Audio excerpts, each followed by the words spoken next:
The bathroom door was still closed, steam seeping from underneath it, and Naomi could hear the shower running. Her husband Trevor was singing off-key to some song she didn't recognize, completely relaxed, completely unaware. She stood in their bedroom, her hands shaking as she held his laptop open, her eyes fixed on the screen that had just shattered her entire world into a million pieces. The messages were right there. All of them. 2 years' worth of lies, written out in explicit detail that made her stomach turn. Trevor and someone named Bridget. The woman worked at his company. They'd been carrying on this affair for 2 whole years while Naomi had been home, cooking his favorite meals, supporting his career, believing every single lie about late nights at the office and weekend business trips. "I can't wait to see you tomorrow," one message read. "My wife won't suspect anything. She never does. My wife won't suspect anything. She never does." Those words hit her like a physical blow. He was so confident, so sure of himself, so certain that she would never find out, and even if she did, she would never leave. 8 years of marriage, and this was what he really thought of her. Not as his partner, not as someone he loved and respected, but as someone too weak, too dependent, too foolish to ever walk away. The shower turned off. Naomi could hear Trevor humming now, probably reaching for his towel, probably thinking about what excuse he'd give her tonight for coming home late tomorrow. Her heart was racing, but her mind had gone completely still and cold. Something inside her had shifted. The woman who had walked into this bedroom 10 minutes ago, looking for the laptop to check a recipe, was gone. The woman standing here now was someone different. Someone who had just seen the truth with such clarity that it hurt to breathe. She took photos of the messages with her phone. Screen after screen of evidence. The dates, the times, the explicit conversations, the plans they'd made. Hotel on 5th Street, Friday night. "She's visiting her mother this weekend, we have the whole time. I love you, can't wait to leave early from that boring dinner with my wife." Every single word was a knife, but Naomi documented it all with steady hands. She sent the photos to her own email, then to a cloud storage account Trevor didn't know about. She cleared her phone's history of the sent messages. Then she closed the laptop, placed it exactly where she'd found it on his nightstand, and walked out of the bedroom. Her body was moving on autopilot. She went downstairs to the kitchen, pulled out ingredients for dinner, and started cooking. Her hands moved through familiar motions, chopping vegetables, stirring sauce, setting the table. Inside, she felt like she was watching herself from a distance. The bathroom door upstairs opened. She heard Trevor's footsteps above her, moving around the bedroom, getting dressed. This was her life. This beautiful house in the suburbs that she'd helped decorate, fill with warmth and love. The kitchen where she'd cooked thousands of meals. The dining table where they'd shared dinners and talked about their days, except his days had been lies.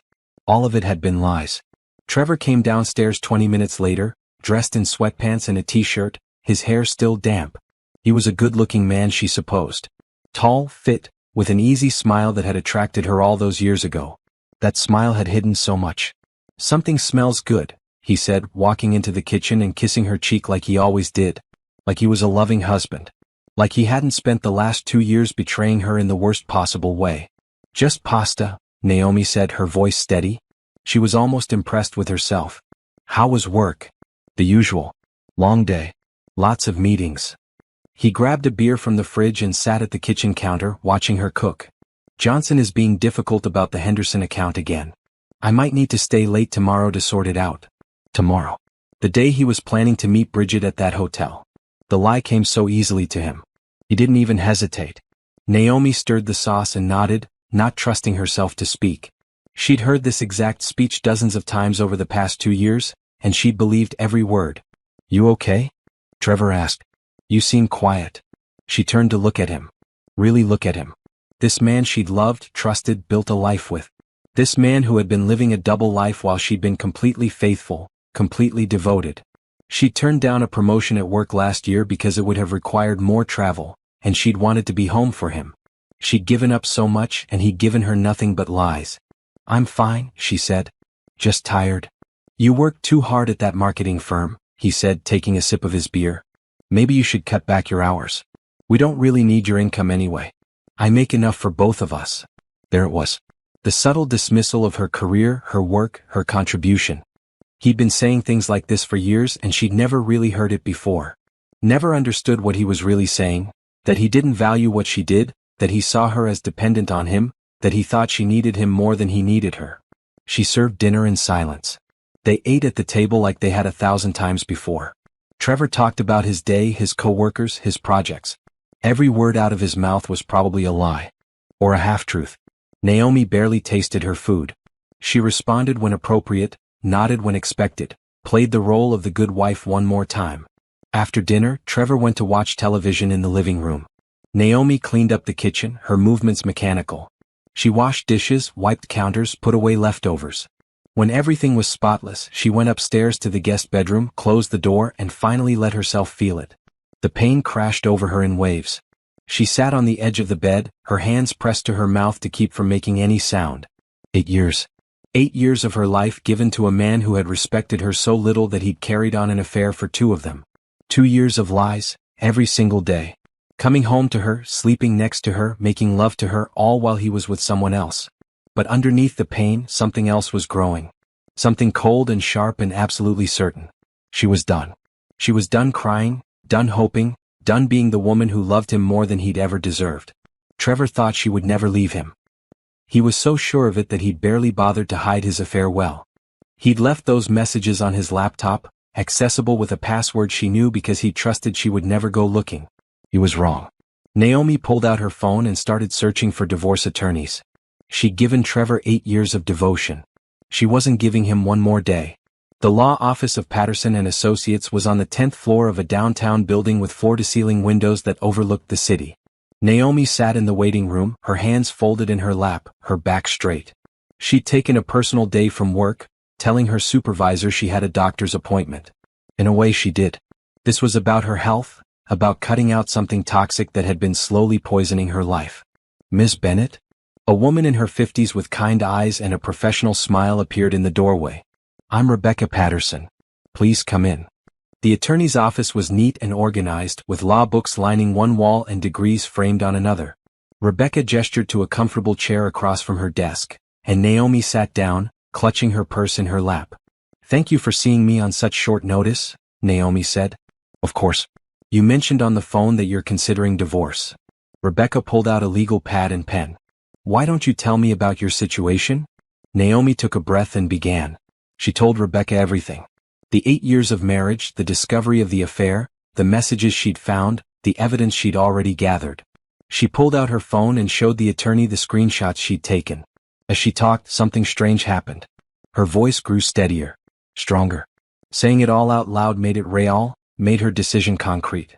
Rebecca listened without interruption, taking notes occasionally. When Naomi finished, the attorney leaned back in her chair. You've done the right thing by documenting everything, Rebecca said. With evidence like this, we have a very strong case. Now, let me ask you some practical questions. Do you own your home jointly? Yes. We bought it together 5 years ago. Any children? No. That was one mercy at least. They talked about having kids, but Naomi had wanted to wait until she felt more secure in her career. Now she was grateful they'd never taken that step. Joint bank accounts? Yes, but I also have my own account from before we married. I kept it open, though I haven't used it much. Good. Start using it again. If you have direct deposit for your paycheck, reroute it to that account immediately. Do you work? Yes.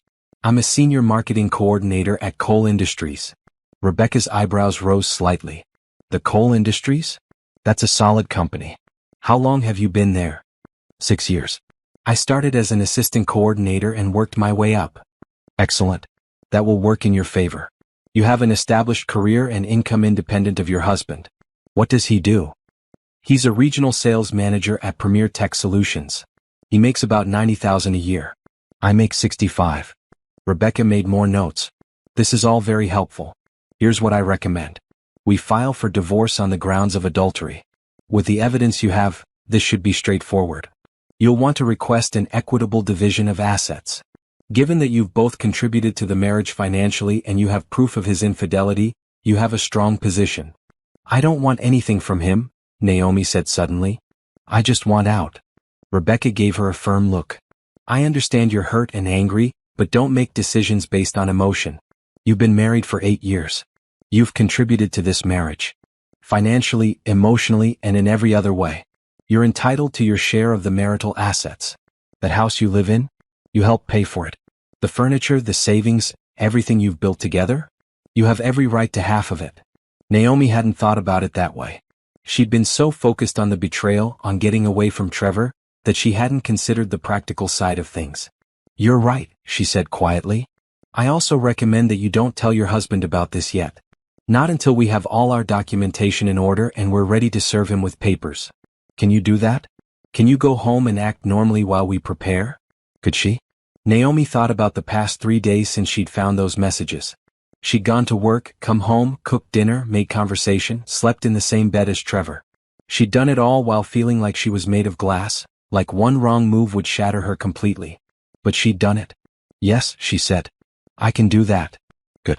This is going to take some time. Probably a few weeks to get everything prepared.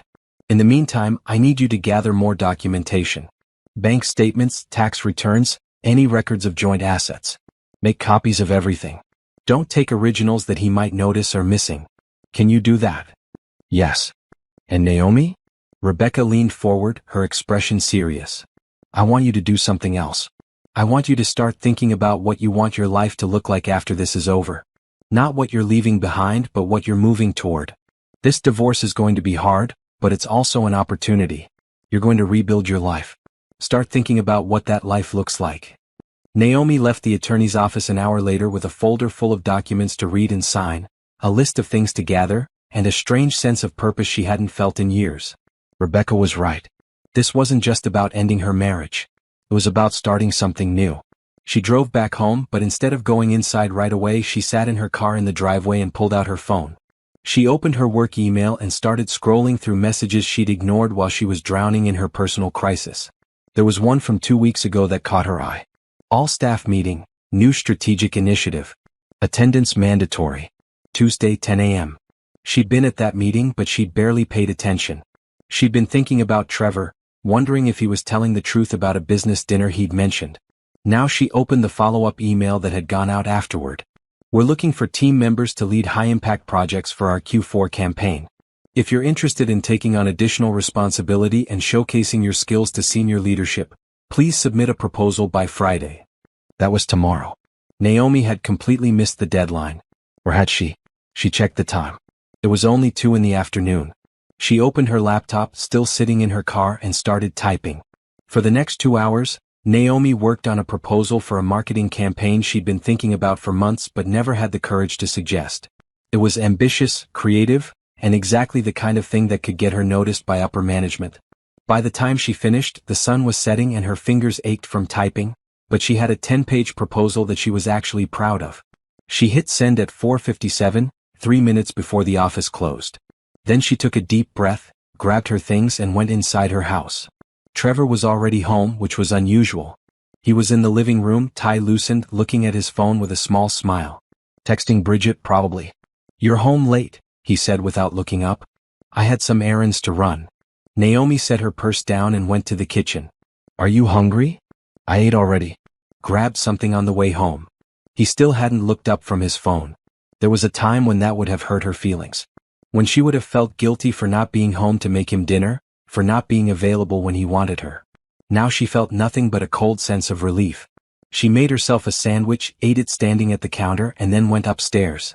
She spent the evening in the guest bedroom with her laptop, going through files and documents like Rebecca had instructed.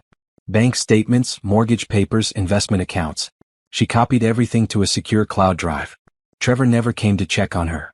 He probably assumed she was reading or watching something on her computer. Around 10, she heard him come upstairs and go into their bedroom. She waited an hour, then quietly crept down the hall. Through the crack in the door, she could see him asleep, his phone charging on the nightstand.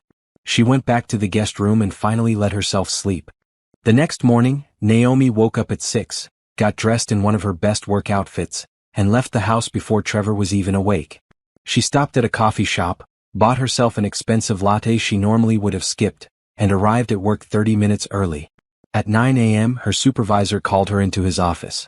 "Naomi, I read your proposal last night," he said, gesturing for her to sit down. "I have to say I'm impressed. This is exactly the kind of innovative thinking we need. I'm forwarding this to Mr. Cole. I think he's going to want to meet with you." Naomi felt her heart skip. Mr. Cole. Damien Cole, the CEO. She'd seen him at company meetings from a distance.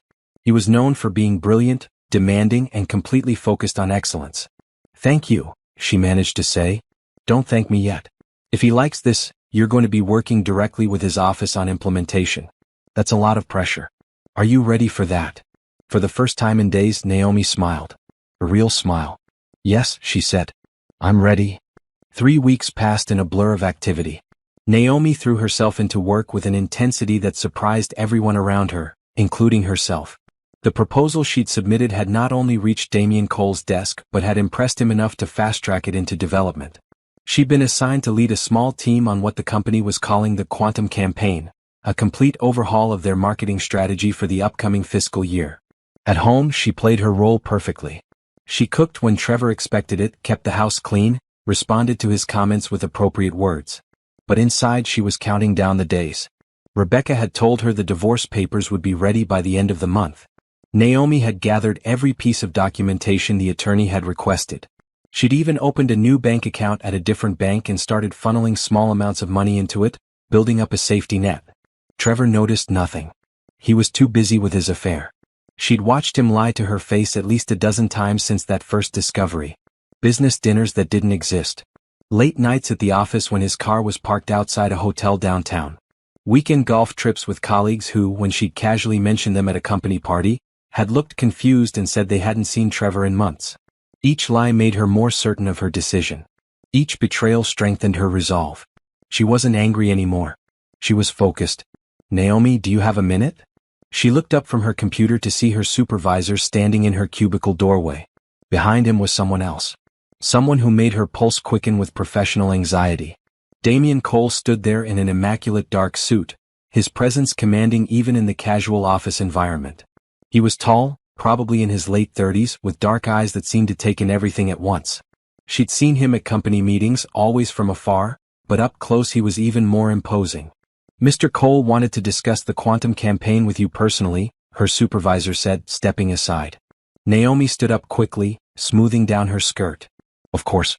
Should we go to a conference room? My office would be better, Damien said. His voice was deep, controlled. We'll have more privacy there. She followed him through the maze of cubicles and offices, very aware of the curious glances from her co-workers. Damien Cole didn't usually come down to the marketing floor. People were taking notice. She kept her head high and her expression professional, even though her stomach was doing flips. His office was on the top floor, a corner space with windows on 2 walls offering a breathtaking view of the city. The furniture was modern, expensive, and minimal. Everything about the space spoke of power and control. Please sit. Damien gestured to a chair across from his desk. He didn't sit behind the desk, though. Instead, he took the chair next to hers, making the arrangement less formal. I've been reviewing your proposal in detail. It's impressive. Thank you. Where did you come up with the concept? The integration of social analytics with real-time consumer behavior modeling isn't something I've seen in this market. Naomi took a breath. She'd prepared for questions like this, but having Damien Cole's full attention was more intense than she'd expected. I've been studying consumer trends in my spare time, she said. I noticed a gap between what our current campaigns target and what the data actually shows about purchasing decisions. The old model assumes consumers make rational choices based on product features. But the research shows that emotional connection and social proof are far more influential. If we can identify the emotional triggers in real time and adjust our messaging accordingly, we can increase engagement by significant margins. Damien nodded slowly, his eyes never leaving her face. You've clearly put thought into this. I'm curious why you haven't submitted proposals before. You've been with the company for 6 years. It was a fair question, and one Naomi had asked herself many times over the past few weeks. Why had she held herself back? I didn't think I was ready, she admitted. I was focused on doing my assigned work well rather than pushing for more. And what changed? She met his gaze directly. I realized I was capable of more than I'd been giving myself credit for. Something shifted in Damien's expression. Not quite a smile, but a look of understanding. Good. Because this campaign is going to require you to step far outside your comfort zone. I'm making you the lead. You'll report directly to me. You'll have a budget of $2 million and a team of 8 people. The timeline is aggressive. We need to launch by the end of Q4. That's 12 weeks from now. Naomi's heart was racing. This was more than she'd hoped for. More responsibility, more visibility, more everything. I understand, she said. I won't let you down. I know you won't. Damien stood up and she followed suit. We'll meet twice a week to review progress. Tuesdays and Thursdays at 9 a.m. Don't be late. I value punctuality. Yes, sir. He walked her to the door, then paused. One more thing. I looked at your personnel file. You were offered a promotion 2 years ago and turned it down. Why? The question caught her off guard. She hadn't expected him to dig that deep into her history. Personal reasons, she said carefully. It would have required extensive travel, and my circumstances at the time didn't allow for that. And now? Now I'm available for whatever the position requires. Damien nodded. Good. Because this campaign will require travel. Trade shows, client meetings, presentations in other cities. If that's a problem, we need to discuss it now. Naomi thought about Trevor. About his lies, his affair, his assumption that she would always put his needs first. About the divorce papers that would be served in less than 2 weeks. It's not a problem, she said firmly. Not anymore. She left Damien's office feeling like she was floating. Her supervisor was waiting by the elevator with a huge grin on his face. You just got the opportunity of a lifetime, he said. Don't mess it up. I won't. That evening, Naomi came home later than usual. She'd stayed at the office, working on preliminary plans for the quantum campaign, building timelines and task lists. When she finally walked through the door at 8:30, Trevor was on the couch watching television. Where were you? He asked, not bothering to look away from the screen. Work. I have a new project. You need to start coming home at reasonable hours. Dinner wasn't made. Something in Naomi snapped. Not into anger but into clarity.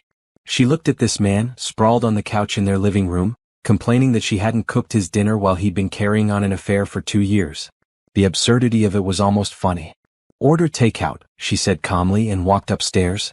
She heard him call after her, his tone annoyed, but she didn't stop. She went to the guest bedroom where she'd been spending most of her nights now and closed the door. Her phone buzzed with an email notification. It was from Rebecca Patterson. Papers are ready. We'll serve him on Friday at his office. Be prepared for his reaction. Do you have a safe place to stay? Naomi thought about that. She'd been so focused on the divorce itself that she hadn't really planned beyond it. She quickly typed back. I'll get a hotel room. Thank you for everything. The reply came within minutes. No hotel necessary. You can stay in the house. He's the one who cheated. He can leave. We'll file for exclusive occupancy of the marital home as part of the initial filing. Pack a bag for him. When he's served, you can hand it to him. Naomi stared at the message. Pack a bag for Trevor. Put his things in it. Watch him leave the house he'd taken for granted, the life he'd assumed would always be waiting for him no matter what he did. She stood up and walked down the hall to their bedroom. Trevor's clothes hung in the closet, his shoes lined up neatly below. She'd organized all of this for him. She'd done his laundry, folded his shirts, made sure he always had clean clothes for work. While he was out with Bridget, she pulled a large duffel bag from the top shelf and started packing. Clothes, toiletries, shoes. She packed methodically, taking enough for a week or two. When the bag was full, she zipped it up and shoved it under the guest bed where Trevor never went. Then she went back downstairs. Trevor was still on the couch, eating Chinese takeout straight from the container. There's more in the kitchen if you want some, he said, still not looking at her. I'm not hungry. She sat in the armchair across from him and pulled out her laptop. She had work to do. Plans to make. A campaign to build. A life to reclaim. Trevor finally glanced over at her. You're being weird lately. Am I? Yeah. Distant. Is something wrong? Naomi looked at him. Really looked at him. This man who thought he knew her so well, who was so confident in his control over their relationship that he'd barely bothered to hide his affair. This man who was about to get the shock of his life. No, she said, turning back to her laptop. Everything's fine. He shrugged and went back to his show. Naomi allowed herself a small smile as she typed. Friday was 3 days away. 72 more hours of pretending. She could do that standing on her head. After all, she'd been pretending her marriage was real for the past 2 years while Trevor destroyed it. What was 3 more days? Tuesday morning arrived with clear skies and Naomi's first official meeting with Damien Cole as lead on the quantum campaign. She'd barely slept the night before, running through presentations in her mind, anticipating questions, preparing responses. By the time she walked into his office at exactly 9 a.m., she had her laptop, a notebook full of ideas, and enough nervous energy to power a small city. Damien was already there, of course. He struck her as the type who arrived before everyone else and left after them all. His desk was organized with military precision, and he had 2 large monitors displaying what looked like financial reports and market analysis data. Punctual. Good. He gestured to the small conference table by the windows. Let's see what you've got. Naomi set up her laptop and pulled up the presentation she'd spent all weekend preparing. She'd created a full project timeline, identified key milestones, drafted preliminary budgets, and outlined the team structure she'd need. As she walked through each slide, Damien listened without interruption. His focus was absolute. He didn't check his phone, didn't glance at his computer, didn't let his attention waver for even a second. It was unnerving and exhilarating at the same time. When was the last time someone had given her their complete attention? She knew the answer to that question. Never. Trevor certainly never had. Stop, Damien said when she was halfway through the marketing channels section. Naomi froze, her heart sinking. Had she made a mistake? This approach to influencer partnerships, he continued, pointing at her screen. You're thinking too small. Why are you only targeting micro-influencers with 50 to 100,000 followers? Budget constraints, Naomi explained. The larger influencers with millions of followers require significant investment, and the ROI isn't always proportionate to the cost. Micro-influencers have higher engagement rates and more targeted audiences. True, but you're missing an opportunity. What if we created our own influencers? Naomi blinked. I'm not sure I follow. Damien stood up and walked to a whiteboard on the wall. He picked up a marker and started drawing. Instead of paying existing influencers, we identify compelling individuals within our target demographics and give them the tools and platform to become influencers themselves.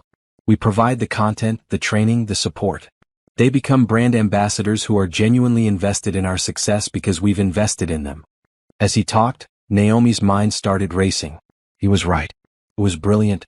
Instead of renting influence, they'd be building it from the ground up.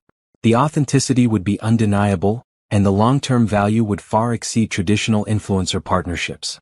That would require a completely different infrastructure, she said, already mentally redesigning her approach. We'd need a content creation team, a training program, legal agreements for brand partnerships. Yes. Can you build that? I can. She was already taking notes. It'll push the budget, but if we reallocate resources from the traditional influencer line item, we can make it work.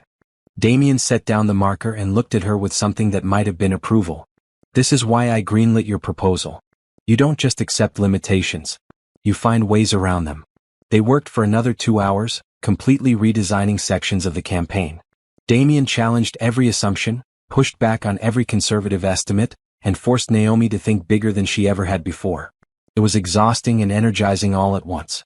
By the time they finished, Naomi had more work than she'd started with, but she also had a campaign that was exponentially better than her original concept.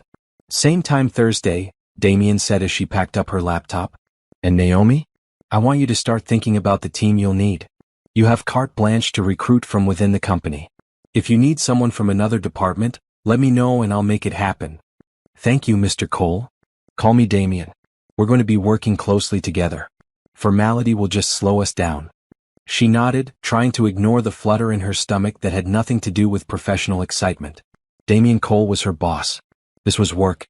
The fact that he was attractive, brilliant, and giving her more professional respect in 2 hours than Trevor had in 8 years meant nothing. Or it shouldn't mean anything. She reminded herself firmly that she was still technically married, even if that marriage was ending in 3 days. She spent the rest of Tuesday and all of Wednesday building her team and refining the campaign structure. She recruited a content specialist from the creative department, a data analyst from finance, a social media coordinator from public relations. Each person she approached was excited to be part of the project. Working directly with the CEO was a career maker. By Thursday morning, she had a complete team roster and revised project plan. She met with Damien again and he approved everything with minimal changes. They were developing a rhythm, she realized. He'd push her to think bigger, she'd find practical ways to implement his vision, and together they'd create something neither of them could have done alone. I'm leaving for New York on Sunday, Damien said at the end of their meeting. There's a technology expo where we'll be unveiling some new products. I want you to come with me. You should see how we present at these events, and I want your input on how we can better integrate marketing with product launches. Sunday? Naomi's mind raced. That was right after Trevor would be served with divorce papers. For how long? 4 days. We'll be back Thursday evening. She should say no. She should stay in town while everything with the divorce was happening, be available if her attorney needed her. But then she thought about Trevor's reaction when he got those papers. His anger, his manipulation, his inevitable attempts to make her feel guilty. Did she want to be around for that? "I'll be there," she said. "Good. My assistant will send you the flight details." That evening, Naomi went home and found Trevor in the kitchen, actually cooking something. It was so unusual that she stopped in the doorway and stared. "What's the occasion?" she asked. "Can't a husband make dinner for his wife?" Trevor smiled at her, that charming smile that used to make her heart skip. Now it just made her suspicious. "I know I've been busy with work lately. Thought we could have a nice evening together." She knew what this was. He'd been planning to see Bridget tomorrow and something had fallen through. So now he was home, pretending to be the attentive husband, and expecting Naomi to be grateful for the scraps of attention. "That's nice," she said neutrally. She set down her bag and went to wash her hands. They ate dinner together, Trevor talking about some problem at work that was probably completely fabricated. Naomi nodded in the right places, made sympathetic noises, and felt absolutely nothing. It was amazing how easy it had become to pretend. Or maybe she'd been pretending for so long that this was just more of the same. "So I was thinking," Trevor said as they were cleaning up, "maybe we should take a vacation. We haven't done that in a while. What do you think about going somewhere next month? Maybe the Caribbean?" Naomi rinsed a plate and put it in the dishwasher. Next month she'd be divorced. Trevor would know about the affair being exposed. Their life together would be completely over. And here he was, planning a vacation like everything was fine. "I have a big project at work," she said. "I don't think I can take time off right now." "Come on, babe. Work can wait. When's the last time we did something fun together? When's the last time you weren't sleeping with someone else?" she thought but didn't say. "Let me check my schedule," she said instead. "I'll let you know." Trevor seemed satisfied with that. He finished cleaning up and pulled her in for a kiss. Naomi let him, feeling nothing but a vague disgust. How had she ever loved this man? She went upstairs early, claiming exhaustion. In the guest bedroom, she checked her email and found a message from Rebecca. "Everything is set for tomorrow. The process server will deliver the papers to his office at 2 p.m. Make sure you're not alone when he comes home. Is there a friend or family member who can be with you?" Naomi thought about that. She'd been so focused on work and hiding her plans that she'd isolated herself from her friends. Most of them were couple friends, people she and Trevor knew together. Her family was across the country. She talked to her mother on the phone a few times but hadn't told her about any of this yet. "I'll be fine," she typed back. "I can handle it." But could she? She'd been holding everything together through sheer force of will, throwing herself into work to avoid thinking about her crumbling marriage. Tomorrow everything would become real. Trevor would know. He'd be angry, probably furious. He might try to stop her from leaving. He might. Her phone buzzed with a new message. It was from Damien. "Just confirmed the hotel for Sunday. 2 rooms adjoining. Easier for working together." Is that acceptable? Professional. Practical. Focused on the work. That's all this was. "Perfect," she replied. "Thank you." She lay back on the bed and stared at the ceiling. 24 hours from now, her marriage would be officially over. Trevor would be served with papers. He'd come home angry and confused, demanding explanations. And she'd hand him his packed bag and watch him leave. The thought should have terrified her. Instead, all she felt was relief. Friday morning, Naomi woke up with a sense of calm she hadn't expected. Today was the day. After weeks of planning, gathering evidence, and pretending everything was normal, Trevor would finally know the truth. Not the truth about his affair. He still had no idea she'd discovered that. No, today he'd learn that she was done. That she'd been planning her escape while he'd been assuming she'd never leave. She got dressed in one of her best outfits, a deep blue dress that made her feel powerful. She did her makeup carefully, taking her time.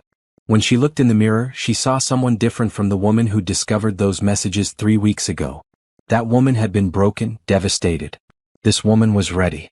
Trevor was already downstairs eating breakfast and scrolling through his phone. Probably texting Bridget, making plans for later. Let him. In a few hours his whole world would turn upside down. "You look nice," he said, barely glancing up. "Big meeting today?" Something like that. She made herself coffee and toast, ate standing at the counter. Trevor didn't notice how tense she was, how carefully she was controlling her breathing. He never noticed anything about her unless it directly affected him. "I'll be home late tonight," Trevor said, standing up and grabbing his briefcase. "Probably around 8 or 9. Don't wait up." Actually, Naomi said, her voice steady. I think you should plan to come home early today. Around 5. Trevor frowned. What? What's going on? Just come home at 5. It's important. He looked annoyed but nodded. Fine. 5 o'clock. This better not be some dinner party thing. You know I hate surprise guests. It's not a dinner party. I promise. He kissed her cheek absently and left. Naomi listened to his car pull out of the driveway, then let out a long breath. She grabbed her phone and texted Rebecca. He'll be home at 5. What time is he being served? The reply came quickly. 2 p.m. at his office. Papers will be in his hands before he leaves work. Are you ready for this? Was she? Naomi looked around the kitchen, at the house she'd helped turn into a home, at the life she'd built with a man who hadn't respected any of it. Yes, she was ready. I'm ready. Work that day was both a distraction and a torture. Naomi tried to focus on the quantum campaign, reviewing the team assignments and finalizing details for the New York trip, but her mind kept wandering to Trevor's office. What would his face look like when the process server handed him the papers? Would he be shocked? Angry? Would he even care? At 1:58 p.m., Naomi was in a team meeting when her phone buzzed silently in her pocket. She ignored it. 2 more buzzes followed in quick succession. She excused herself from the conference room and checked her messages in the hallway. 3 missed calls from Trevor. 2 voicemails. 5 text messages, each one more frantic than the last. Call me right now. What the hell is this? Naomi, answer your phone. We need to talk. This is insane. I'm coming home. You better be there. Naomi deleted the voicemails without listening to them. She turned off her phone and went back into the meeting. Whatever Trevor was feeling right now, he deserved it. He'd get his chance to talk when she was ready, not before. She left work at 4:30, giving herself time to get home and prepare. The duffel bag she'd packed with Trevor's things was still under the guest bed. She pulled it out, carried it downstairs and set it by the front door. Then she made herself a cup of tea, sat in the living room and waited. Trevor's car screeched into the driveway at 4:50. He was early, probably speeding the whole way home. Naomi heard him slam the car door, then storm up to the house. The front door flew open and there he was, her husband of 8 years, holding divorce papers, his face red with anger. What the hell is this? He shouted, waving the papers at her. Naomi took a sip of her tea. It's exactly what it looks like. I'm divorcing you. You can't just, we need to talk about this. You can't make this decision without discussing it with me. I don't need to discuss anything with you. I've made my decision. Trevor threw the papers on the coffee table and started pacing. This is insane. This is completely out of nowhere. What's going on with you? Are you having some kind of breakdown? No breakdown. I'm actually clearer than I've been in years. Then what is this about? Is it money? Do you want me to help more around the house? Whatever it is, we can fix it. We don't need to get divorced. Naomi set down her tea and stood up. She walked to the bookshelf, pulled out a folder she'd hidden behind some books and handed it to Trevor. What's this? He asked suspiciously. Open it. He did. Inside were printouts of the messages she'd found on his laptop. All of them. 2 years' worth of evidence of his affair with Bridget, laid out in chronological order. She watched his face go pale as he flipped through page after page. Naomi, I can explain. Don't. Her voice was ice. Don't you dare try to explain. I found these 3 weeks ago. I've had 3 weeks to process this, to cry, to be angry, to grieve for our marriage. I'm done with all of that now. You've been cheating on me for 2 years with Bridget from your office. 2 years, Trevor. Every late night, every business trip, every time you looked me in the eye and lied to me. I know everything. It wasn't, he stumbled over his words, looking genuinely panicked for the first time. It didn't mean anything. She doesn't mean anything. You're my wife. I love you. You don't love me. You never did. You loved having me here, taking care of you, supporting you, being whatever you needed while you did whatever you wanted. That's not love. That's convenience. That's not true. Naomi, please. This was a mistake. A stupid mistake. I'll end it. I'll never see her again. We can work through this. People get past affairs all the time. We can go to counseling. I don't want to work through this. I don't want to go to counseling. I don't want to give you another chance. I want you to leave. Trevor's expression shifted from panic to anger. Leave? This is my house too. Actually, as of today, it's not. I filed for exclusive occupancy. The judge granted a temporary order pending the divorce proceedings. You need to vacate the premises. Your bag is by the door. He stared at her like he'd never seen her before. You've been planning this. All of this. While I thought everything was fine, you've been plotting too. While you thought everything was fine, I was finding out about your affair and deciding I deserved better. Yes, I've been planning. I met with an attorney. I gathered evidence. I got my finances in order. I did everything necessary to make sure I could leave you cleanly. Just like you spent 2 years carrying on an affair while pretending to be a faithful husband. This is insane. You're being crazy. We can't just throw away 8 years of marriage. You threw it away when you decided Bridget was more important than your vows. I'm just making it official. Trevor ran his hands through his hair, his anger giving way to desperation. Okay, I messed up. I messed up badly. But doesn't 8 years mean anything to you? Don't I mean anything? We can fix this. I swear I'll do anything. I'll quit my job. I'll never see her again. Whatever you want. I want you to leave. Naomi, please. Get out, Trevor. Right now. Or I'll call the police and have them remove you. They stared at each other across the living room. Naomi kept her posture straight, her expression calm. Inside, her heart was racing, but she refused to let him see any weakness. This was the moment. Either he'd accept that it was over or he'd escalate. She honestly didn't know which way it would go. Finally, Trevor bent down and picked up the divorce papers. Fine. If this is what you want, fine. But you're making a huge mistake. You're going to regret this. I already regret 8 years with you. I'm not about to add any more. He grabbed the duffel bag and stormed toward the door. Then he turned back. You won't get everything, you know. I have a good lawyer too. You think you're going to take me for all I'm worth, but I'll fight you on every single thing. I don't want everything. I just want out. The house, the assets, all of that we can divide fairly. I'm not trying to destroy you financially. I just want my freedom. And what are you going to do with your freedom? Stay in this house alone? Grow old by yourself? Good luck finding someone else at your age. There it was. The cruelty she'd been waiting for. The real Trevor, stripped of his charm and his lies. I'm 32 years old with a successful career and no cheating husband dragging me down. I'll be just fine. You're the one who should worry about finding someone else once Bridget realizes you're not the catch you pretend to be. Trevor's face went red again, but he didn't say anything else.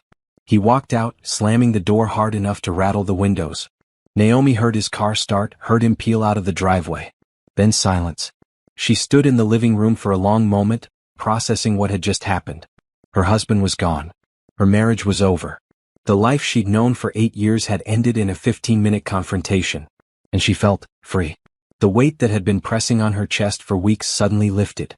She could breathe again. Really breathe. She walked around the house, room by room, seeing it differently now. This wasn't their house anymore.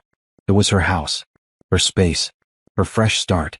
She picked up her phone and turned it back on. 27 missed calls and texts from Trevor. She blocked his number. Then she called Rebecca. He's gone, Naomi said. He left. Are you okay? Do you need anything? I'm okay. I'm actually better than okay. What happens now? Now we wait for him to respond to the filing. He has 30 days. In the meantime, you go live your life. You did the hard part. The rest is just paperwork. After she hung up, Naomi ordered Thai food delivery, poured herself a glass of wine, and sat on her couch in her house. Tomorrow she'd fly to New York with Damian Cole. She'd work on the biggest campaign of her career. She'd start building the life she wanted instead of the life she'd settled for. But tonight she just sat in the quiet, enjoying her freedom. The flight to New York left Sunday morning at 8 a.m.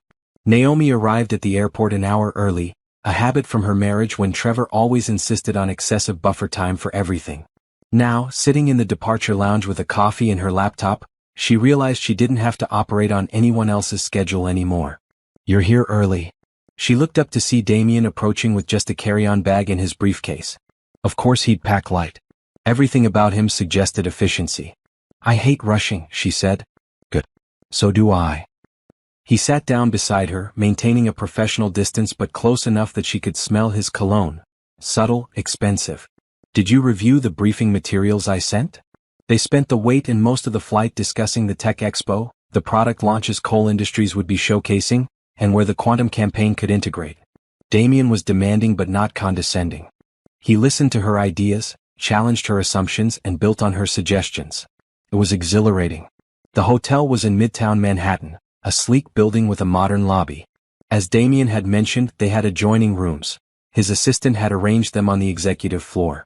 Naomi found herself in a beautiful space with floor-to-ceiling windows overlooking the city. There was a knock on the connecting door between their rooms. "We have 2 hours before the welcome reception," Damien called through. "I'm ordering room service if you want something." They ate lunch together at the small table in his room, going over the schedule for the next 4 days. It felt strangely intimate, this working relationship they were developing. Naomi couldn't remember the last time she'd felt so intellectually matched with someone. Her phone buzzed. A text from an unknown number. "This is Bridget. We need to talk." Naomi stared at the message. How had Bridget gotten her number? Probably from Trevor's phone. She felt a flare of anger but pushed it down. "Everything okay?" Damien asked, noticing her expression. "Just some personal drama I'm dealing with. Nothing important." She deleted the message and blocked the number. Whatever Bridget wanted to say, Naomi didn't want to hear it. That chapter of her life was closed. The Tech Expo was overwhelming in the best way. Thousands of attendees, hundreds of booths, cutting-edge technology everywhere. Damien introduced her to industry leaders, potential partners, journalists. She took notes constantly, already seeing opportunities for the quantum campaign. On Tuesday evening, after a full day of presentations and meetings, they had dinner at a restaurant near the hotel. It was ostensibly to debrief about the day, but the conversation drifted into more personal territory. "You mentioned personal drama earlier," Damien said over wine. "I don't mean to pry, but if it's affecting your work, I should know." Naomi considered how much to tell him. He was her boss. This was professional. But something about the way he asked, genuinely concerned rather than nosy, made her want to be honest. "I filed for divorce," she said. 2 weeks ago." Damien didn't look shocked or uncomfortable. "That explains the change." "What change?" "The last few weeks you've been different. More focused. More driven." "I assumed it was the campaign opportunity, but it's more than that, isn't it? I found out my husband was having an affair. Has been for 2 years. I decided I deserved better." "You do." Damien said it simply, matter-of-factly. "I'm sorry you went through that, but I'm not sorry you're here now. You're one of the most talented people I've worked with. If your marriage was holding you back, then ending it was the right call."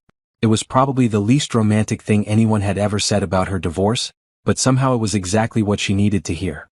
Not pity, not sympathy, just acknowledgement that she'd made a good professional decision for herself. "Thank you," she said. "How is he taking it?" "Not well. He's trying to get me to reconsider. He doesn't seem to understand that I'm done. Men like that never do. They assume women will always forgive them, always take them back. They don't realize until it's too late that they've burned through all their chances." There was something in the way Damien said it that made Naomi curious. "You sound like you're speaking from experience." "Observation mostly. I've seen it happen to colleagues, friends. People who took their partners for granted and were shocked when they left. It's always the same pattern: betrayal, denial, desperate attempts to fix it, and finally anger when they realize it's really over." "Is that what you think Trevor will do? Get angry?" "Eventually. Right now he's probably still in the desperate phase. But when he accepts that you're not coming back, he'll try to hurt you however he can. Be prepared for that." Naomi thought about Trevor's parting words. About Bridget having her number. About the divorce proceedings that were just beginning. "I will be." They flew back to the city on Thursday evening. Naomi felt energized, her head full of ideas and strategies for the campaign. But when she got home, she found her mailbox had been vandalized. Someone had spray-painted a crude word across it. Inside, there were 3 envelopes that had been shoved through her mail slot. She opened them with trembling hands. They were bills, credit cards she didn't recognize, all in her name, all maxed out. Trevor. Had to be. She called Rebecca immediately. "Document everything," the attorney said grimly. "Take pictures, keep the bills. This is financial abuse and it's going to work in your favor during the proceedings." He's panicking and making mistakes. "What do I do about the cards?" "File police reports for identity fraud. Contact the credit card companies and explain the situation. With the divorce filing, they'll work with you." "And Naomi? Be careful. If he's doing this, he might escalate." After hanging up, Naomi sat in her living room and felt her hands shaking. She'd been so focused on moving forward that she hadn't really prepared for Trevor to fight back. She'd assumed he'd accept the divorce and move on, maybe back to Bridget. Her phone rang. Another unknown number. She almost didn't answer, but something made her pick up. "Naomi? It's Bridget. Please don't hang up." "How did you get my number?" "Trevor gave it to me." Look, I know you don't want to talk to me, but I need you to know something. This whole situation, it's not what you think. I think my husband had a 2-year affair with you. Is that not accurate? No, yes, that's accurate. But he told me you two were separated. He said you were basically living separate lives and the divorce was a formality. I didn't know he was lying until he showed up at my place last week crying about how you'd kicked him out. Naomi closed her eyes. Of course Trevor had lied to Bridget too. Of course he'd painted himself as the victim. I don't care what he told you, Naomi said. This isn't your fault. But I also don't want to talk to you. Please don't call me again. Wait. I wanted to apologize. And to warn you. He's really angry right now. He's talking about making you pay for embarrassing him. I don't know what he's planning, but be careful.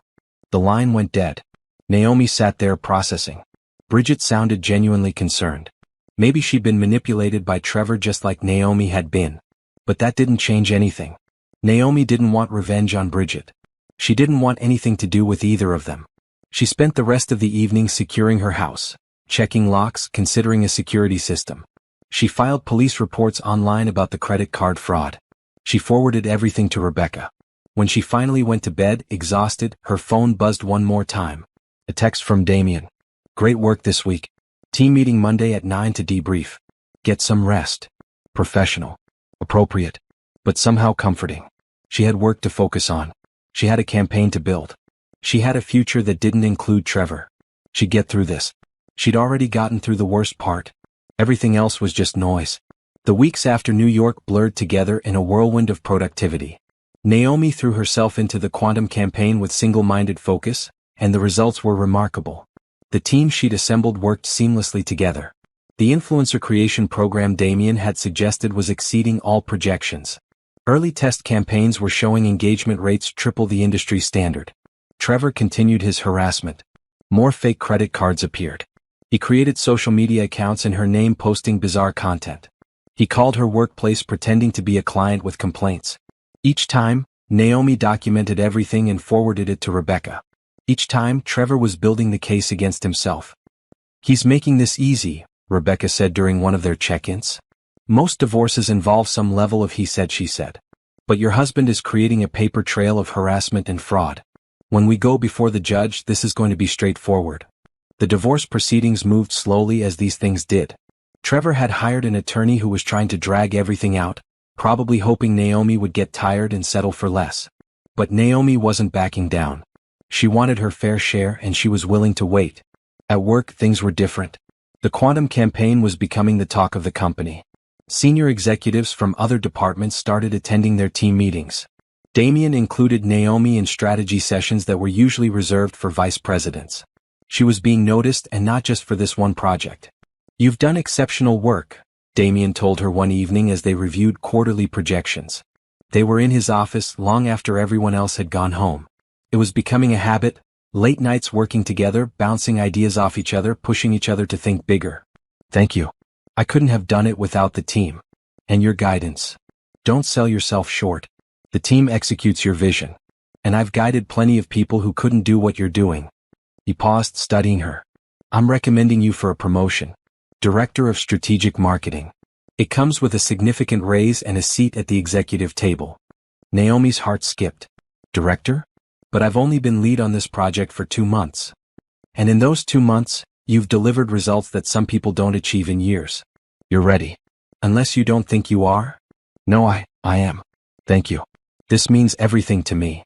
You've earned it. The board will vote on it next month, but it's a formality. The position is yours. She should have kept it professional. Should have just thanked him again and left. But the emotion of the moment overwhelmed her. Everything she'd been through, everything she'd lost and gained. Before she could stop herself, she was crying. I'm sorry, she said, quickly wiping her eyes. This is so unprofessional. I don't normally. Hey. Damien's voice was gentle. He handed her a box of tissues from his desk. You're allowed to be human. You've been dealing with a divorce, harassment from your ex, and the pressure of this campaign all at once. Anyone would be emotional. I just never thought I'd get here. 3 months ago, I was stuck in a marriage that was killing my spirit, working a job I was good at but not passionate about. And now you're about to be a director at one of the most successful companies in the industry. You did that. Not me, not the campaign. You. Their eyes met and something shifted in the air between them. It had been building for weeks, this connection that went beyond professional respect. Naomi felt it every time they worked late together, every time Damien looked at her like she was the most interesting person in the room, every time he challenged her to be better. But she was still technically married. The divorce wasn't final. And he was her boss.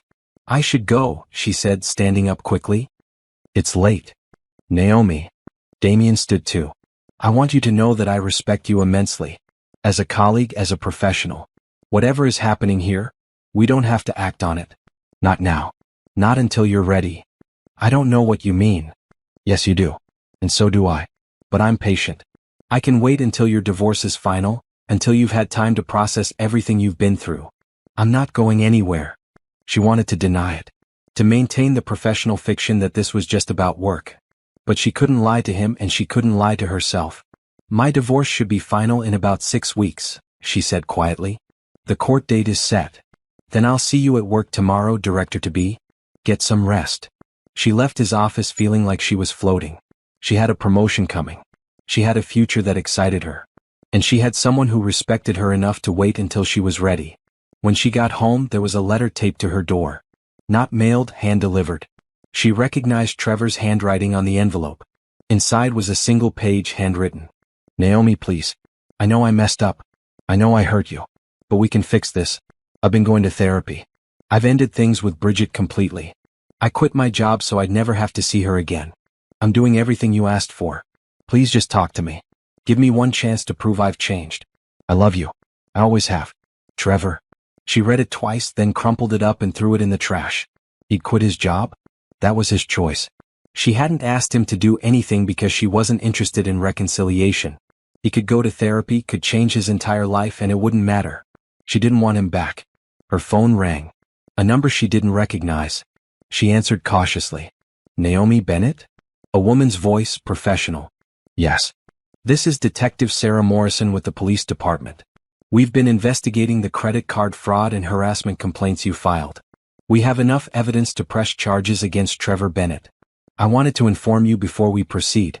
Are you comfortable with us moving forward with charges? Naomi sat down heavily on her couch. Criminal charges. That would mean Trevor wouldn't just lose their marriage. He'd have a record. It could affect his ability to get another job, could follow him for years. But he'd made his choices. He'd created fake credit cards in her name. He'd harassed her for weeks. She tried to end things cleanly and he'd escalated at every turn. Yes, she said. Proceed with the charges. Understood. You'll need to come in tomorrow to give a formal statement. Can you make it to the station around 10 a.m.? I'll be there. After hanging up, Naomi sat in the quiet of her house and felt something she hadn't felt in months. Peace. Trevor had pushed and pushed, thinking he could force her to respond, to engage, to come back to him. Instead, he'd pushed himself right into legal trouble. She wasn't vindictive. She wasn't trying to destroy him. But she also wasn't going to be his victim. He'd made this bed. Now he could lie in it. The next morning, she went to the police station and gave her statement. The detective showed her evidence they'd gathered, security footage of Trevor at the post office mailing threatening letters, phone records showing hundreds of calls to her number from burner phones, email trails where he'd impersonated her to various companies. This is one of the more clear-cut cases I've seen, Detective Morrison said. He didn't even try to cover his tracks. He'll be arrested by the end of the day. Naomi went to work after the police station. She had a team meeting at 9, a one-on-one with Damien at 10, and a presentation to the executive board at 2. Her life was full, busy, moving forward. At 3 p.m. Rebecca called. Trevor's attorney just contacted me. He wants to settle. All of it, the divorce, the asset division, everything. He's willing to give you the house free and clear, split the savings 60-40 in your favor, and pay for all legal fees. In exchange, he wants you to drop the criminal charges. Naomi thought about it. She could take the settlement. Could walk away with more than she'd expected and close this chapter of her life immediately. Or she could let the criminal charges proceed and risk the divorce settlement getting messier. Take the settlement, she said. But I'm not dropping the charges. Those are separate. He committed crimes. He should face consequences. His attorney won't like that. I don't care. The settlement is about our marriage ending. The charges are about him breaking the law. Those are two different things. Understood. I'll communicate that. Naomi, you're handling this remarkably well. I'm done being the woman who lets people walk all over her. If that means Trevor faces real consequences for his actions, so be it. She hung up and went back to work. There was a campaign to run, a promotion to prepare for, and a future to build. Trevor had spent 2 years thinking she'd never find out about his affair. Then he'd spent weeks thinking he could manipulate her into taking him back. Now he was learning what she'd known all along. She was stronger than anyone had given her credit for. Especially herself. The divorce was finalized on a Tuesday morning in October. Naomi sat in the courthouse with Rebecca, watching as the judge reviewed their settlement agreement and Trevor's criminal case information.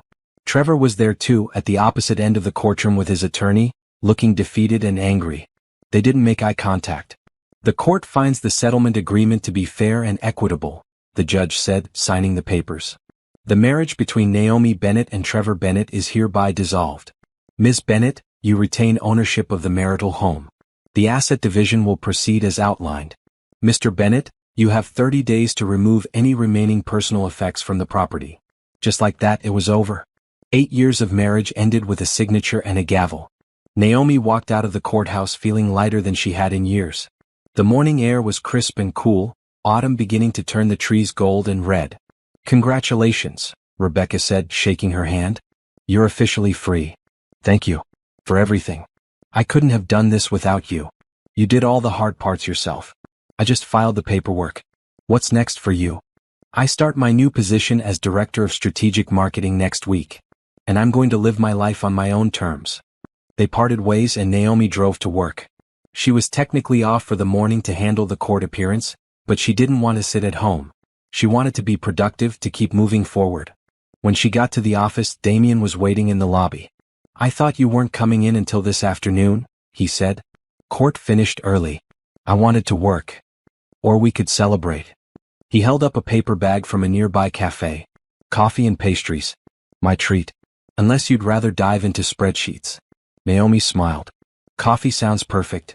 They went to a small park a block from the office, finding a bench with a view of the city skyline. It was peaceful here, removed from the bustle of downtown but still part of it. How do you feel? Damien asked, handing her a cup. Free. Relieved. A little sad, which is strange. Not sad that the marriage is over, but sad that I wasted so much time on something that was never going to work. It wasn't wasted. You learned what you don't want. That's valuable. I suppose. What about you? You've mentioned you understand this kind of thing. Have you been divorced? No. Never married, actually. Damien took a sip of his coffee. I came close once about 5 years ago. But I realized I was settling. She was settling too. We wanted different things, had different priorities. We ended it before making a legal mistake.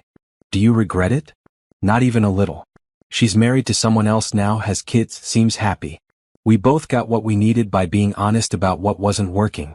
I wish I'd been that smart. You were 24 when you married Trevor. You're 32 now. You're not the same person.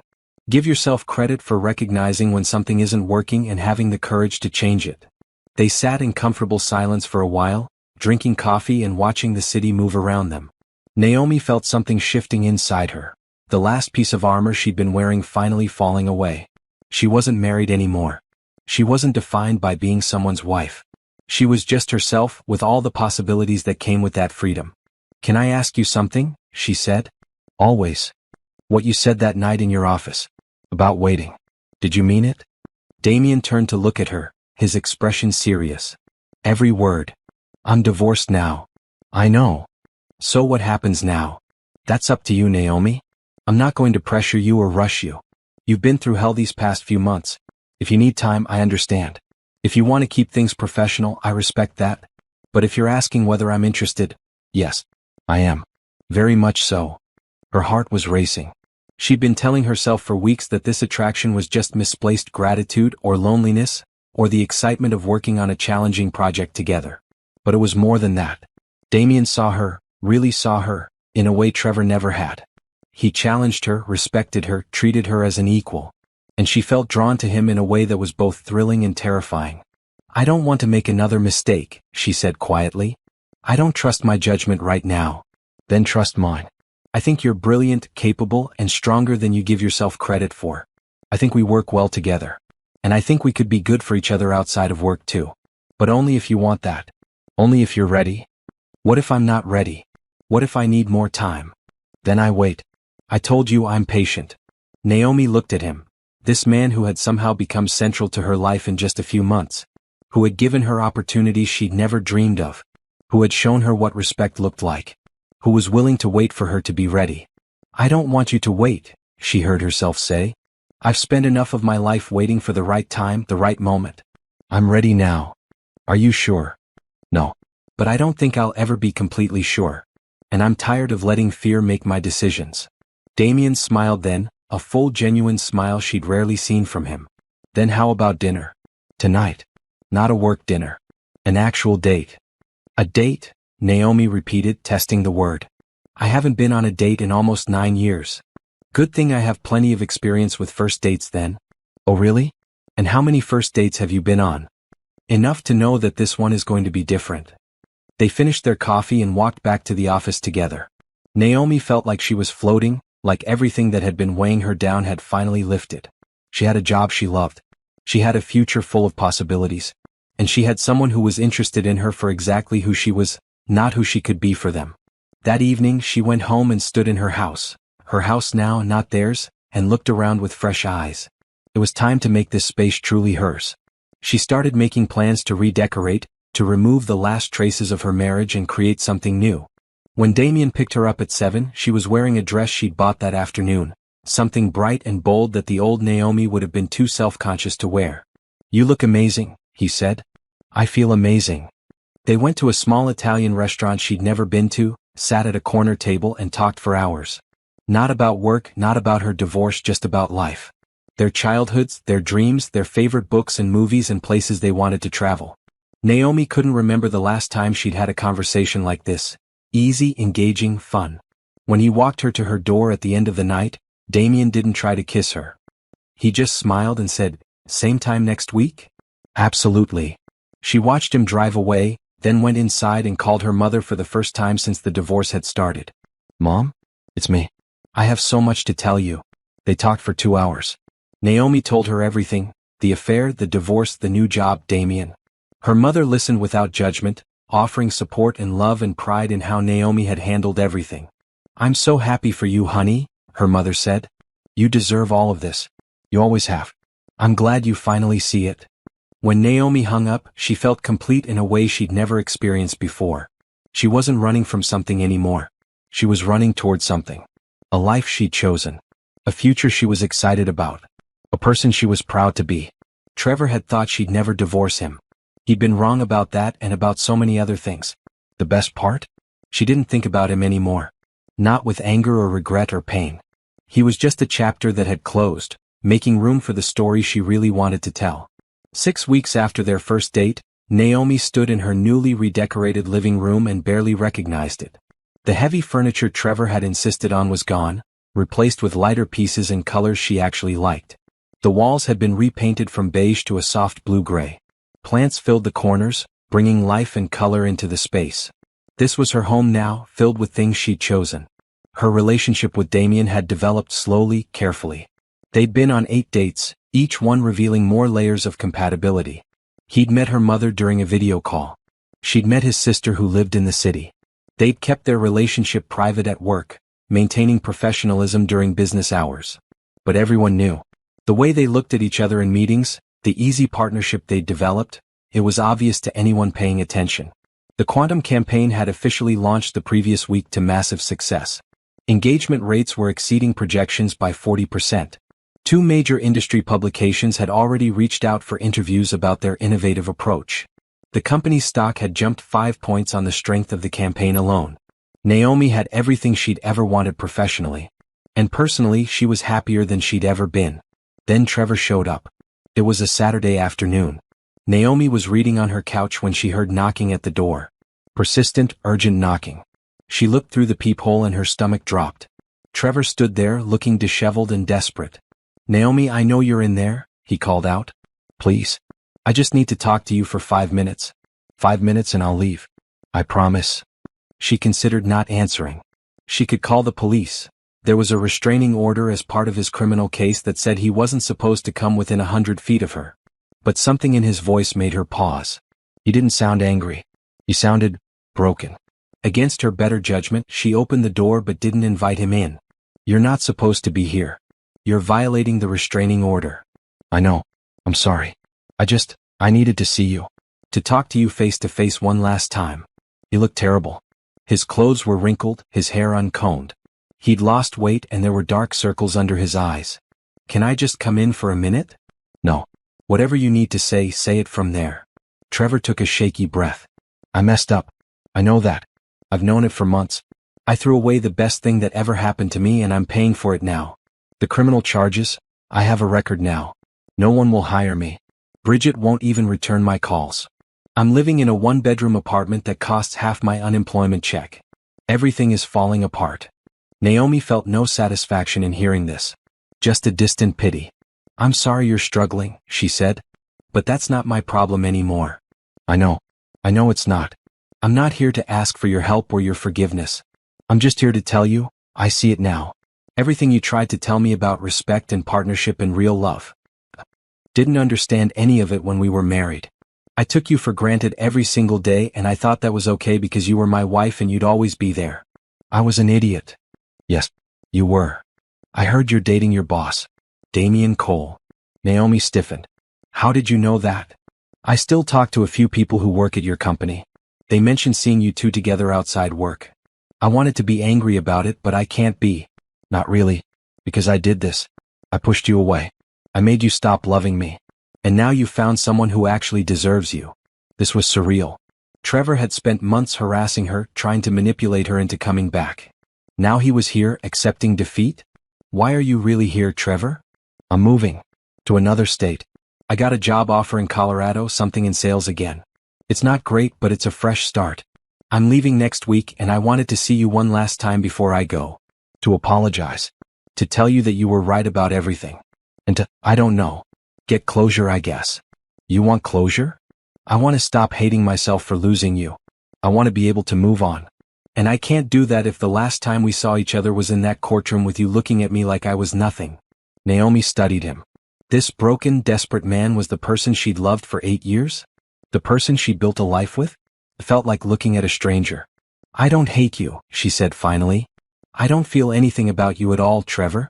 You're just someone I used to know. Someone who taught me a lot about what I don't want in a partner. That's your legacy in my life. That's more than I deserve. Probably. But I'm not interested in revenge or making you suffer. I just want to live my life without you in it." "Are you happy?" "With him?" She could have lied. Could have said it was none of his business. But there was something liberating about being completely honest. "Yes. I'm happier than I've ever been. He treats me like an equal. He respects my work, my ambitions, my opinions. He makes me want to be better without making me feel like I'm not enough. Everything you should have been but weren't." Trevor flinched like she'd hit him, but he nodded. "Good. That's good. You deserve that." They stood there in awkward silence for a moment. Then Trevor turned to leave. "Trevor?" Naomi called out. He turned back hopeful. "Get help. Real help.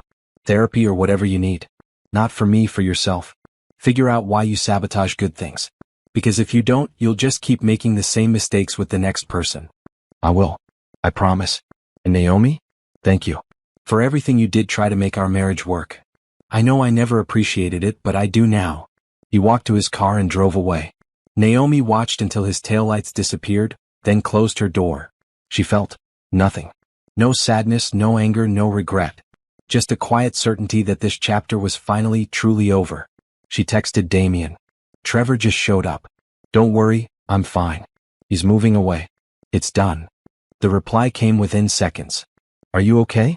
Do you need me to come over?" "I'm perfect, but you can come over anyway. Bring dinner?"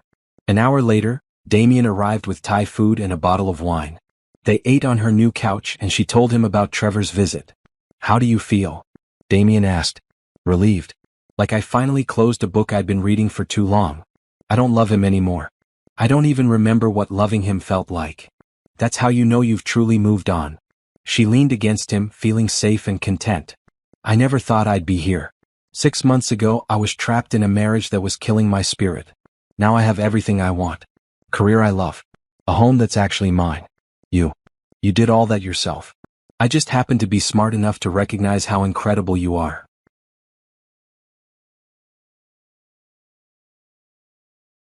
They spent the rest of the evening talking about the future. Damien had been offered a position as CEO of a startup, a risky but exciting opportunity.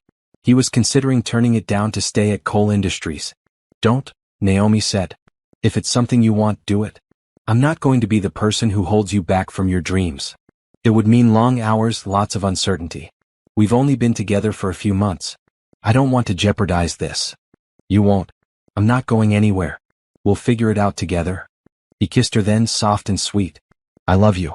I've been waiting to say that, but I can't wait anymore. I love you." Naomi felt her heart swell.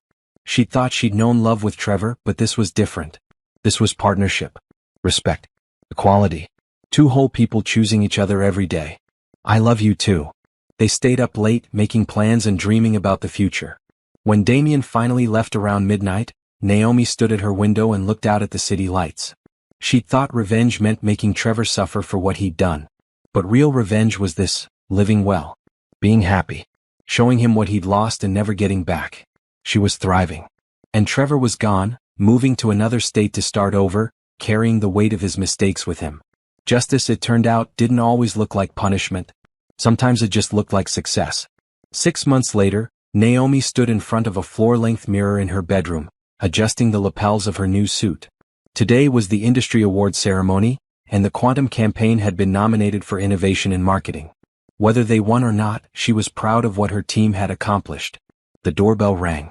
She grabbed her clutch and went downstairs, opening the door to find Damien in a tuxedo, holding a small bouquet of flowers. "These are beautiful," she said, taking them. "You didn't have to. I wanted to. Big night for you. Big night for us. You're nominated too for executive leadership." They drove to the venue together, a luxury hotel downtown. The ballroom was filled with industry professionals, all dressed to impress. Naomi recognized several competitors, journalists, and executives from other companies. A year ago, she would have been intimidated by this crowd. Now she walked in with her head high, confident in her achievements. Her mother had flown in for the occasion and was already at their table, chatting with Damien's sister.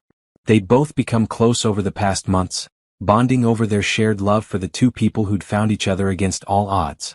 "You look stunning, honey," her mother said, hugging her tight. "Thanks, Mom." The ceremony began with cocktails and networking. Naomi found herself in conversation after conversation, discussing the Quantum campaign, answering questions about their methodology, exchanging business cards with people who wanted to learn more. She was no longer just a senior coordinator who'd gotten lucky. She was a director with a proven track record, a rising star in the industry. When they finally sat down for dinner, Damien leaned over and whispered, "You're amazing at this. Working the room, making connections. You were born for this level." I just stopped being afraid of taking up space. The awards portion of the evening began. Categories were announced, winners were called to the stage. When they got to innovation in marketing, Naomi felt her heart racing. Her team was up against 3 other campaigns, all impressive in their own right. And the award goes to the Quantum campaign, Coal Industries. Accepting the award is Director of Strategic Marketing, Naomi Bennett. The room erupted in applause. Naomi stood, her legs shaking, and made her way to the stage. She accepted the Crystal Award from the presenter and stood at the microphone. "Thank you so much for this honor," she said, her voice steady despite her nerves. "This campaign was a team effort from start to finish. I want to thank my incredible team who worked tirelessly to bring this vision to life. I want to thank Damien Cole for believing in my idea and giving me the resources to make it happen. And I want to thank everyone who doubted that a new approach could work. You motivated me to prove you wrong." The audience laughed and applauded. Naomi left the stage, award in hand, feeling like she was flying. Damien won his award too for executive leadership. His acceptance speech was characteristically brief and gracious, but when he came back to the table he was grinning. "We make a good team," he said, touching his award to hers in a toast. "The best."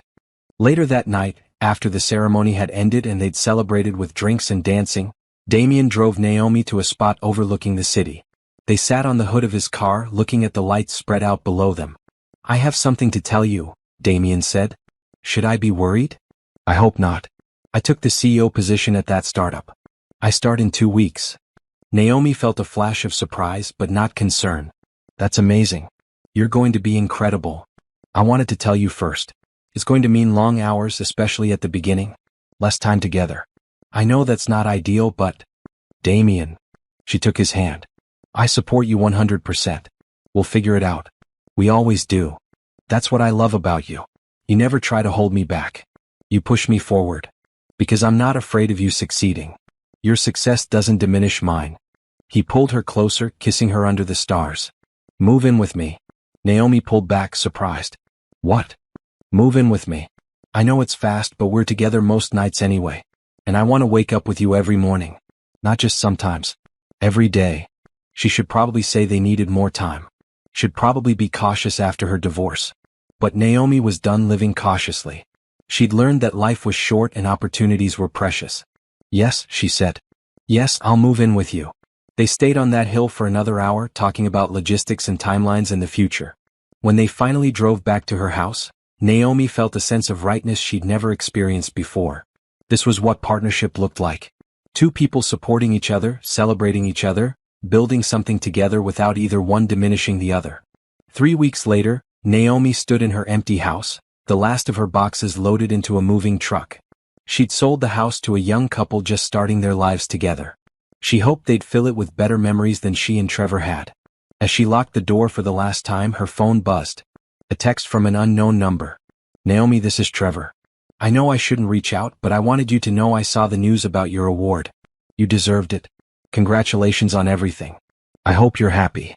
She stared at the message for a moment, then deleted it without responding. Trevor was her past. Damien, her career, her future. Those were what mattered now. She drove to Damien's apartment, their apartment now, and found him waiting in the doorway, smiling. Welcome home, he said. Home. Not a house she'd shared with someone who didn't appreciate her. But a real home with someone who loved her for exactly who she was.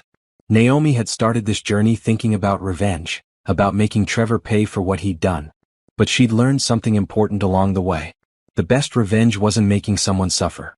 It was living so well that they became irrelevant. It was building a life so full of joy and success that you stopped thinking about them at all. Trevor had thought she'd never divorce him. He'd been wrong. He'd thought she couldn't make it without him. He'd been wrong. He'd thought she'd peaked, that she'd never be more than the woman cooking his dinner and supporting his career. He'd been spectacularly wrong.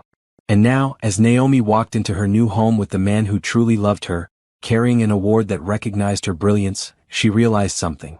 She'd won.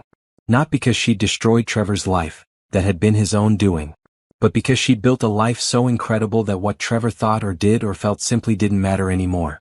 That was the ultimate revenge. And the ultimate victory.